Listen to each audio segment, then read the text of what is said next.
اگر آپ کے تعلقات ہیں،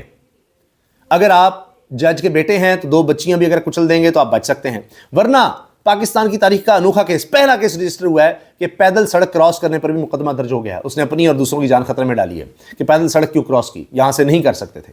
پاکستان میں ایک طرف اتنی سختی ہے، بڑی اچھی بات ہے کہ آپ نے کہاں سے سڑک کراس کرنی ہے، پیدل چلنے والوں کو بھی یہ ہونا چاہیے، جس طرح ہم ہیلمٹ کی سختی دیکھ رہے ہیں، جس طرح ابھی اب بسنت کا کہہ دیا گیا ہے کہ 6، 7، 8 فروری کو شاید ہوگی، اور اس میں اب اینٹینا لگانا پڑے گا موٹر سائیکل سواروں کو تاکہ وہ بچ سکے، ان کی جان بچ سکے، ورنہ گلے پر ڈور نہ پھیل جائے۔ تو بڑی سختیاں ہو رہی ہیں، دیگر چیزوں پہ سختیاں ہو رہی ہیں، بہت اچھی بات ہے، بہت زبردست بات ہے کہ پیدل چلنے والے پر۔ لیکن آپ دیکھیے دوسری طرف کیا ہے،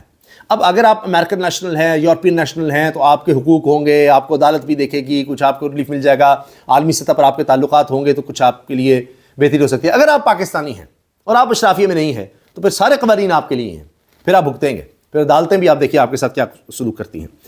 ایک اور خبر سنیے کہ اب پاکستان میں اس وقت تک شارٹ فال 775 ارب روپے کا ہو گیا ہے، ٹیکس نہیں اکٹھا ہو رہا، اور آگے حکومت کہہ رہی ہے کہ 1000 روپے کا ہم نے سپر ٹیکس لگایا تو اس پر سٹے ہو گیا۔ اب آئینی عدالت، حکومت پہلے ہی بتا رہی ہے کہ آئینی عدالت ہمارے حق میں فیصلہ دے دے گی، 1000 ارب روپے کا یہ سپر ٹیکس آ جائے گا، کون انڈسٹری یہاں لگائے گا اس سپر ٹیکس پر، کون سا کارپوریٹ بڑا ادارہ یہاں پر کام کرے گا، پہلے ہی چھوڑ کے جا رہے ہیں۔ 200 ارب روپیہ اس کے علاوہ جو FBR اور دیگر ٹیکسز کا ہے وہ بھی لینا ہے تاکہ شارٹ فال کو پورا کیا جائے۔ وہ بھی جب فیصلے ہوں گے تو اور زیادہ جو کاروباری طبقہ ہے وہ کہے گا وہ ہمارے حق میں تو فیصلے کوئی نہیں آ رہے، عدالتیں اب جو حکومت چاہتی ہے اسی طرح سے ہو رہا ہے۔ تو یہ بھی اب آپ دیکھیے عالمی سطح پر یہ بات ہوگی، تو اس طرح انویسٹمنٹ نہیں آتی کہ بھئی کل کو حکومت اور ہمارا کسی بھی معاملے پہ پھڈا ہو گیا تو فیصلہ تو حکومت کے حق میں ہی آنا ہے، آئینی عدالت بھی ان کی ہے، ساری عدالتیں ان کی ہیں، یہ سب کچھ ہوگا۔ اب بعض اہم حلقوں میں جو اسٹیبلشمنٹ کو بھی بڑی اچھی طرح سمجھتے ہیں وہ سراہنے لگ گئے ہیں تحریک انصاف کو، اور اب یہ کہا جا رہا ہے کہ سیاسی کمیٹی نئی تشکیل دے دی ہے تحریک انصاف نے، PTI نے، اور یہ بڑا اچھا کام کیا ہے کیونکہ اس میں سنجیدہ اور سمجھدار لوگ ہیں،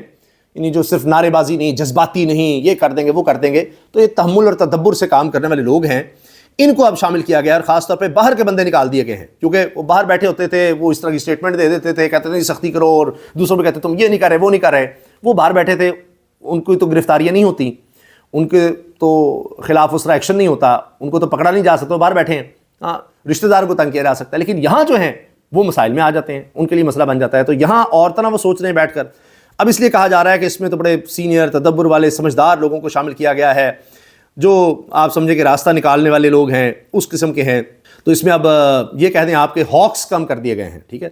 جو ذرا زیادہ جذباتی اور سخت مزاج لوگ ہیں وہ کم کیے گئے، تو یہ بڑا اچھا کر دیا تحریک انصاف نے، تعریفیں شروع ہو گئی ہیں۔ تو اب کیا کوئی راستہ نکلے گا اس سے؟ اصل بات ہوگی اگر کوئی راستہ نکلا تو بات بنے گی، ورنہ تو سخت ہوں نرم ہوں، اگر سختیاں اسی طرح تحریک انصاف پر رہنی ہے تو پھر تو فائدہ نہیں ہوگا، پھر وہ کہیں گے سختی والے ہی بہتر تھے۔